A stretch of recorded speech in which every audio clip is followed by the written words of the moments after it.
The question is that I had previously made several statements about being concerned about the tactics being employed.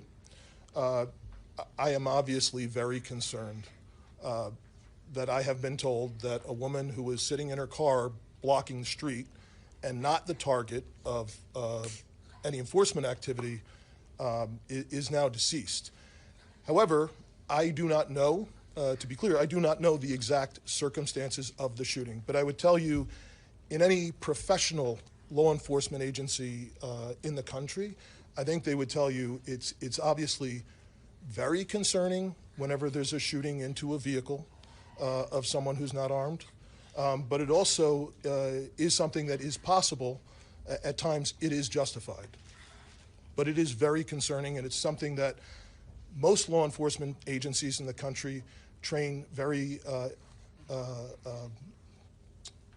intensely to try and minimize the risk that law enforcement officers get placed into a situation that the need for deadly force would be necessary. Has there been any indication of that need in this case?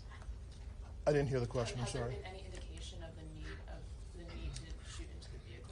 The question was any indication about the need. I guess getting back to the justification of this, I have not seen any information other than what I have communicated. Was she alone in the car? Were there children in the car with her? The question was if she was alone in the car. I know that I got there shortly after this call came in. I did not see anyone else with her while I was on the scene. However, I've since been told by our officers that have been with her the entire time that a spouse has arrived at the hospital. Mayor, just curious if you're thinking about contacting federal authorities to register your concerns about this, I mean, personally making phone calls, et cetera. Yes, we've been on the phone all morning. As soon as we learned about this, again, there were a series of priorities that we needed to go through. The first, of course, is to keep people safe and to help the victim in any way that we could. The second was to get ICE off of the scene. There was the notion that ICE agents would be necessary to create a perimeter around the scene itself. They themselves were creating the kind of dysfunction and chaos that they claimed to be trying to help with. And so the message that we delivered very clearly was to make them leave. Now, beyond leaving the scene, they should also leave our city and our state.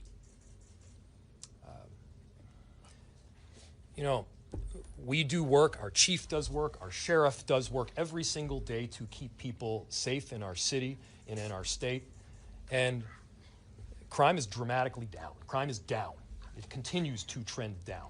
They are doing the hard work of investigating, of arresting perpetrators of violent crime. What this federal administration is doing right now is not about creating safety. Do not let them tell you that what they are doing is about creating safety. It is not. It is having the opposite impact. We need to be clear-eyed about the work that is moving forward, and they need to leave Minneapolis. We have time for one or two more questions. Mayor, you may know this with your legal background. If this shooting is found to not be justified, does the city have any legal, or the state rather, have any legal recourse to bring charges against this ICE agent, given that this person is a federal agent, if the feds don't? So obviously, and I have to always lead with this caveat because it is true, an investigation still does need to be conducted. I had my perception of what took place based on the vehicle and the vehicle's positioning. It does not appear that the individual is trying to ram anybody. Now, the question was, if it is in fact found to be an unjustified shooting, who issues the charge, who prosecutes, how does justice take place? I don't know the answer in full to that. This is obviously information that we're still working out. Chief, do you have any additional information, or Commissioner? The only thing I would add to the mayor's statement is that the crime scene was held by the Minneapolis Police Department, and the investigation is now being led jointly by the Federal Bureau of Investigation as well as the Minnesota Bureau of Criminal Apprehension.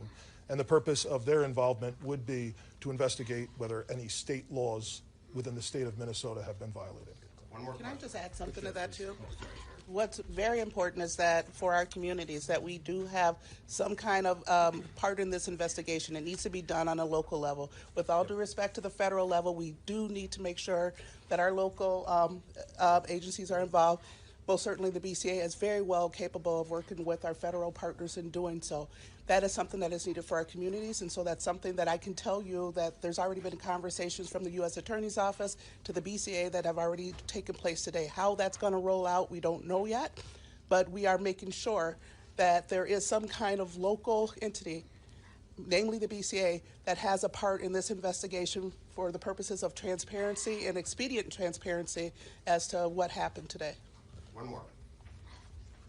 Sorry. If that's it. So, Thank you, everybody. final piece, again, thank you everybody for coming. Thank you to the media for being here and disseminating this very important information around this tragic incident. To reiterate a final message to our community members, I understand the anger. Let's unite around hope and love and peace and getting justice. That's what we need to be doing right now. I appreciate the service from everybody up here as well as the 435,000 people that call Minneapolis home. Thank you. Got some housekeeping for you in just a moment after everyone